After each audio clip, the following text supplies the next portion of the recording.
두 분 오늘 발제를 해주셨는데요. 그러니까 문화하고 언론의 진영성이 갖는 이제 폐해 문제를 지적해 주신 것 같아요. 그래서 이 부분에 대해서 좀 본론으로 좀 이제 붙이자면, 결국 이제 우리가 문화라는 게 결국 그 집단 내에 어떤 그 신화적인 집단 기억의 문제더라는 거죠. 이거는 뭐 이제 아우박스라든지 여러 이제 집단 기억 학자들이 그 나라의 그 사회 그 문화의 어떤 것들이 기억되고 어떤 것들이 잊혀지는가를 연구해 보니까 결국 거기에 집단 기억들이 작용하고 있더라. 그러면서 이것들이 계속적으로 어떤 의례와 그 관례와 그 다음에 어떤 행위들을 만들어내면서 그 집단 기억을 계속 강화시키거나 또 약화시키는 쪽으로 가면서 이게 하나의 이것이 이제 그 사회를 이끌어가는 주류의 어떤 그런 문화를 만드는데요.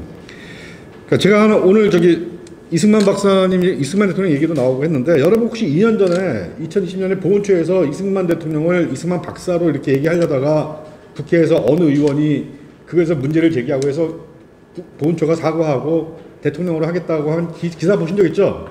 그거 어느 의원이 하신지 아세요? 우리 여기 정경희 의원님께서 하신 거예요? 그러니까 이렇게 어떤 기억은 계속적으로 말살시키려고 하고 어떤 기억은 그거를 계속 보존하려고 하는 기억 간의 집단 기억 간의 투쟁인데, 여기서 이제 역사가 나오고 문화가 이제 유지가 되는 것이죠.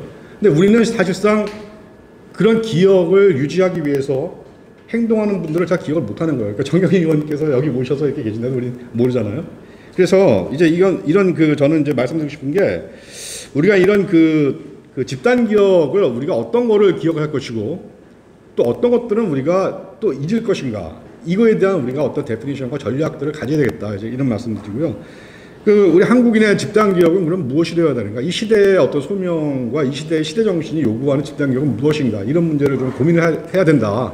그러니까 우리가 새마을 운동 같은 경우는 거의 다 잊혀졌습니다만, 사실은 그 새마을 운동이 우리가 그걸 어떻게 보느냐에 따라서, 또는 시대의 어떤 소명과 시대의 어떤 시대 정신과 맞춰 봤을 때 이게 그 당시에 얼마나 이게 의미가 있었던가 같은 걸 재발견할 수가 있거든요. 그러니까 그런 거에 대한 우리가 좀 관심을 가질 필요가 있다고 생각이 되고요. 그 다음에 이제 언론의 문제인데, 흔히 그 언론은 인류의 직업 중에 두 번째로 오래된 직업이라고 합니다. 첫 번째 오래된 직업은 아시죠? 제일 오래된 직업. 그게 매춘이고요. 그 두 번째가 언론입니다. 그래서 언론이라는 게 원래 그 미디어라는 게 그 미디움의 복수인데, 미디움이라는 건 그 사제, 중간자라는 뜻입니다. 하늘과 땅을 이루는 그 중간자. 일종의 무당이죠, 무당.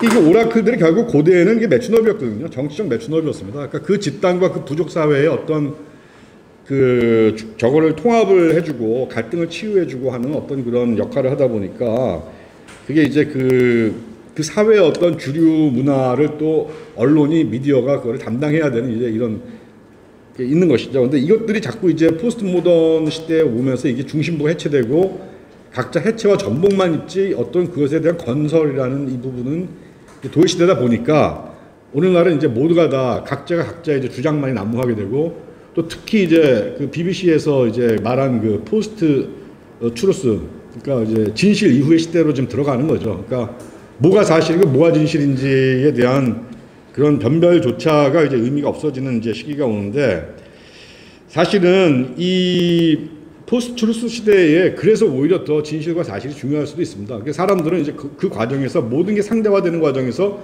그러면 여기에서 자기는 뭘 따라가야 되느냐에 대한 또 이런 수요가 나오기 마련이고, 이럴 때일수록 우리가 진실과 사실에 대한 바른 추구를 하려는 노력, 그 다음에 이런 것들이 더 중요해지는 시기죠.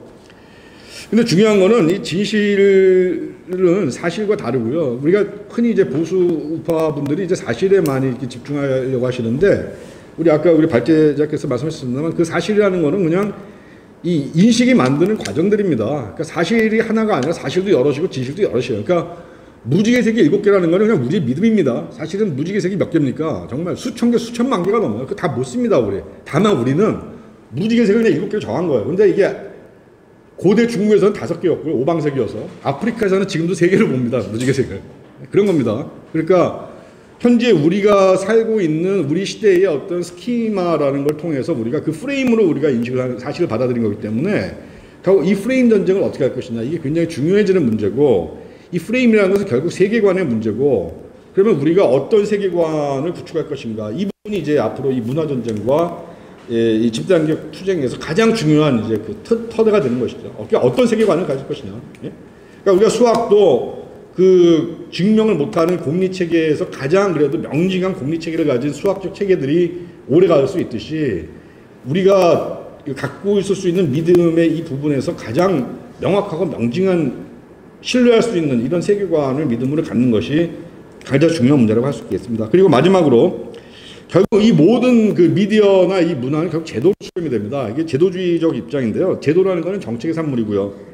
정책은 이념에 바탕합니다. 그래서 이념 없는 제도라는 건 없습니다. 이념 없는 정책이라는 건 없어요. 흔히 뭐 이념에 구애받지 않고 이런 얘기하는 거 다 거짓말입니다. 다 거짓말이고 결국 그 문화와 언론 모두 국가라는 정점에서 형성되는 제도입니다. 그래서 이 제도에는 그 경로 의존성이라는 게 있습니다. 이렇게. 그러니까 잘 이렇게 보수적이어서 제도는 이렇게 바뀌지가 않아요. 바뀌지가 않아서 이 제도를 바뀌려면 이 마지널 체인징이라서 이게 한계적 변화를 해야 되는데 그러려면 이제 정책, 법안, 특히 국회에서 입법안 이런 거를 계속 물고 들어가야 되는 겁니다. 이제 우리 시민들이.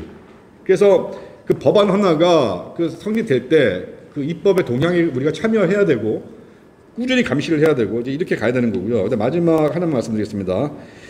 미국 언론들이 팩트 체크를 굉장히 중요시합니다. 이게 결코 미국 언론들이 그게 뭐 사실과 진실의 덕성 이런 것 아니에요. 미국은요 그 허위 사실과 명예훼손에 대해서는 형사적으로는 면죄가 높지만 그러나 민사는 얄짤없습니다. 민사는 걸리면 파산합니다. 잘못하면.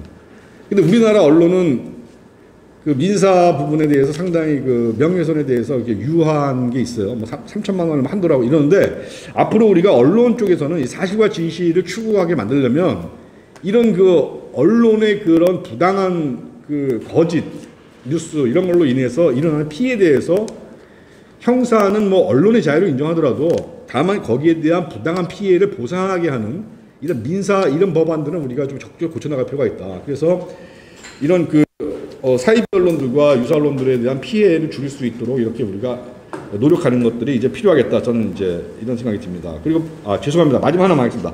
언론의 자유와 표현의 자유는 다릅니다. 이걸 자꾸 이제 많이들 얘기를 하시는데 언론의 자유는 직업인으로서의 소명을 갖기 때문에 직업 윤리가 반드시 요청되는 그 자유입니다. 그렇기 때문에 우리가 일반적으로 말하는 표현의 자유와는 더 엄격하다. 그러니까 표현의 자유를 들어서 언론의 자유를 같이 주장할 수는 없다. 이 부분은 나중에 한번 기회가 되면 다시 또 한번 토론할 수가 있었으면 좋겠습니다. 네, 여기까지 하겠습니다. 감사합니다. 네.